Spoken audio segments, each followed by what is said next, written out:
Hi, this is Casey Smith. This is my second video reflection of my coaching experience with my colleague who is in my Spanish department. I've recorded our audio conversation.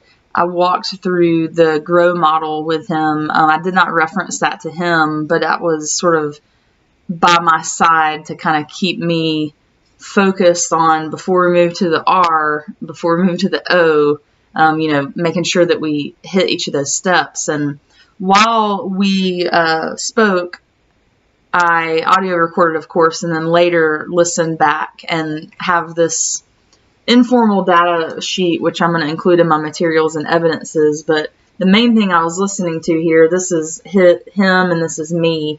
And the main thing I was listening for in my own words were questions and inquiry-based reflection questions that I posed to him. And I counted over the course of our 30-minute conversation about 25 of those. And then 8 other statements that were really geared towards directing our conversation towards progressing through that model. So maybe if we're off track, but just to kind of gear us back into one of those steps. And then 8 other statements that were just not inquiry based. So, I could judge whether or not they hurt the process, or if they still had a role that, is valuable, I guess, to the conversation. But there's definitely some pieces in there that I will reference that I will judge as not being helpful, or not being, I guess, relevant or ideal for my role in the coaching session. And then lastly, at the end, during the wrapping up process, I had about 4 different times of just checking for accuracy, where I was repeating back to him, okay, this is what I think I've heard. Tell me if I'm wrong, so that we could finalize things in that moment. I would like to just briefly go over what I found challenging, what I liked, and where I think there's room for improvement for me in the future with a coaching session. So what was really challenging in our discussion was getting him to narrow down to a specific goal. I was surprised at that, and that was where sort of having my notes nearby was really important, because I kept seeing the word ambiguous. It's important that the goal is not ambiguous. So the longer we talked, that was probably like a third of our conversation, was getting through that piece of what is a goal that you can think about in the next week or two, and even that it can extend beyond the next week or two, because it's kind of a strange time for us with the end of school, and a goal that's going to be instructional based, which for him, by the way, it had to do with his lesson planning. And basically he wanted to become he wanted to create more engaging lessons and be a more dynamic teacher. So narrowing that down took some time, but it was worth it. It was valuable because he got to it. And the thing that was not surprisingly challenging was just remaining in inquiry mode for me, and not slipping out with, well, what about this? Or how about you think about the first unit you're going to teach, and go ahead and da-da-da-da. But I wanted him to really arrive at those ideas.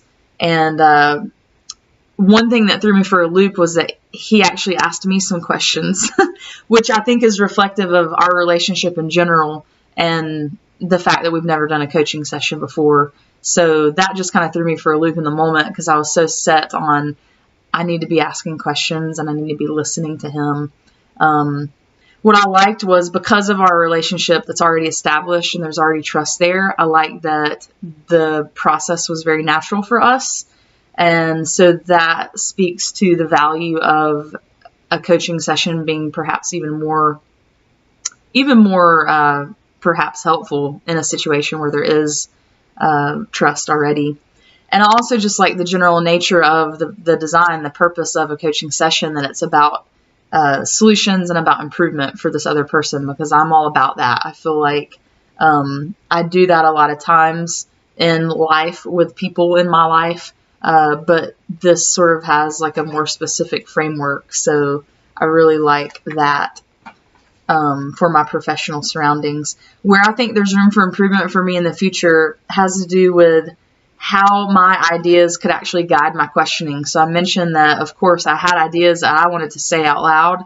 And I think that a couple of times I allowed those to be interwoven into my questions. So I was still asking a question for him, a very reflective one, but I was throwing in, essentially by way of my question, I was throwing in one of my own thoughts.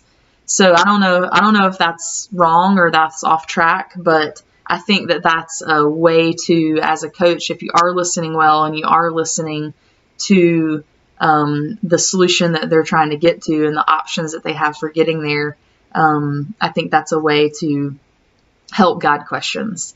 And I would note take again in the future. I didn't really note take. I started to note take at the beginning, but then I just felt like that made it a little more formal for him, and I didn't want him to feel like uncomfortable at all. And especially since I was audio recording, I just thought I don't really need to take notes right now because I can listen back to this, but I would definitely take notes in the future. And lastly, from my little informal data sheet here, one thing that I noticed was that there were about 4 different times where he was speaking and sharing and kind of coming to the end of a sentence, and I actually, with him, sort of completed his sentence or tried to. And more than half the times I was incorrect in what I thought he was going to say. So that's pretty critical for me to recognize that I should just not do that at all. I should refrain from doing that. And that goes back to the literature where we saw so much about being mindfully present and listening and just being present to what they're saying and not trying to fill in the blanks or make guesses or make assumptions.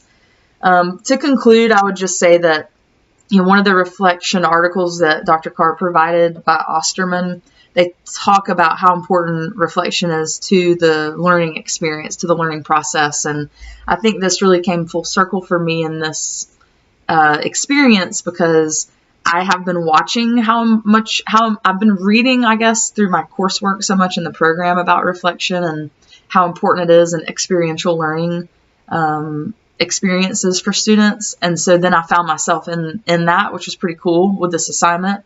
And so I did, I did the doing of the experiential learning, but then it's perhaps more important, definitely equally important, to come back afterwards and look back closely and reflect. So I can just, it's nice to be able to say that I've put myself in that exact same scenario that I want my students to be in, where I've really been critical about the experience that I had. And I think that's it for now. Thank you.